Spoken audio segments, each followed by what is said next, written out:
салом. Хабарҳои муҳими радиои озодиро аз рӯзи душанбе 16 феврал ман Хиромон Бақозода тақдим мекунам.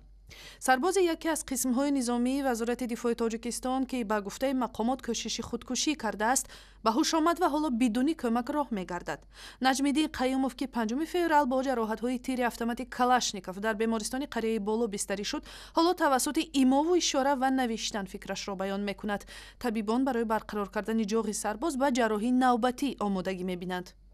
خوب است میگردد گیمودینامیکاش خوب شده ҳозир дар намани акаман шогун корпусам аз кабинет меём кабинете дар намани камбуди надорад ҳозир тайёрӣ барои амалиёти ҷарроҳӣ. қаюмов 6 моҳ пеш барои хизмат даъват шуд. додситони кулли Тоҷикистон ки таҳқиқи қазияи Қаюмовро шурӯъ кардааст мегӯяд мунтазири баёноти худи сарбоз аст ки асли ҳодисаро шарҳ диҳад.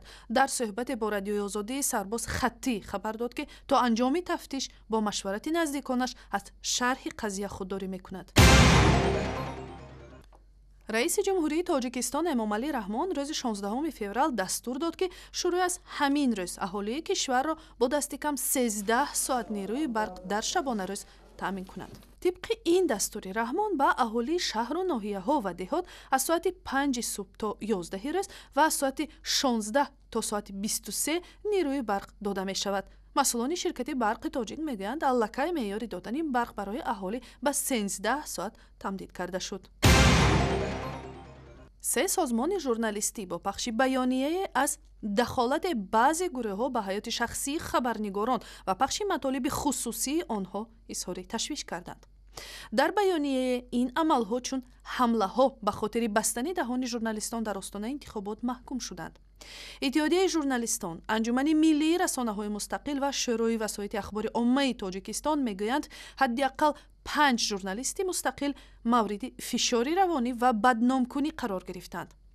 аз сӯи дигар мегӯянд масъулини созмонҳои журналистӣ баъзан ниҳодҳои қудратӣ ҳамзамон бо боздошти шахси гумонбар бидуни иҷозат аксу маълумоти хусусии фардро аз шабакаҳои иҷтимоӣ гирифта нашр мекунанд. чӣ қадар мардуме буданд ки ҳозир гуноҳи онҳо исбот нашудааст, лекин аллакай бо суратҳошон чӣ вай коркуни давлатӣ бошад, чӣ коркуни ҳизбӣ бошад, чӣ мулло бошад, намедонам кадом як табақаи дигари ҷомеа бошад, аллакай вай баромадааст. лекин вақте ки гунаҳгории одамро дар тамоми дунё суд муайян мекунад.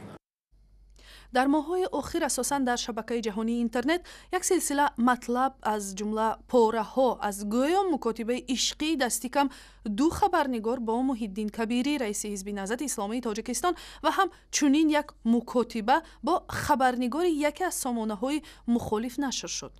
яке аз ин хабарнигорон ки ба мукотибаи ишқӣ бо Кабирӣ бадном мешавад гуфт бо талаби ошкор кардани омилони ин амал ба вазирони амният ва умури дохила Саймумин Ятимов ва Рамазон Раҳимзода нома навиштааст.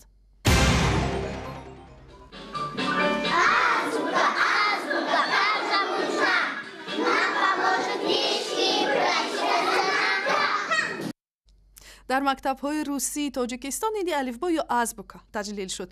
мутобиқ ба дастури вазорати маориф ин ҷашн хеле мухтасар дар чаҳорчӯби як дарси мактабӣ ва бидуни ҳузури васеи волидону хешовандони якумҷаҳо барпо шуд. дар Тоҷикистон 26 мактаби русӣ ва ҳам 132 мактаби омехтаи русӣ бо забонҳои тоҷикӣ, ӯзбакӣ, инглисӣ ва қирғизӣ фаъолият мекунанд ки 163 000 талаба доранд.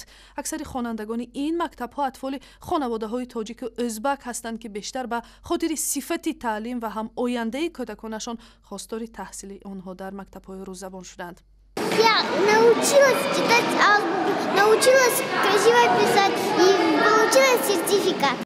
ва барои дарёфти ахбору видеои бештар ба сайти интернетии радиои озодӣ, шабакаҳои иҷтимоии Facebook, Twitter, YouTube ва ҳам замимаи радиои озодӣ барои телефони ҳамроҳ муроҷиат кунед.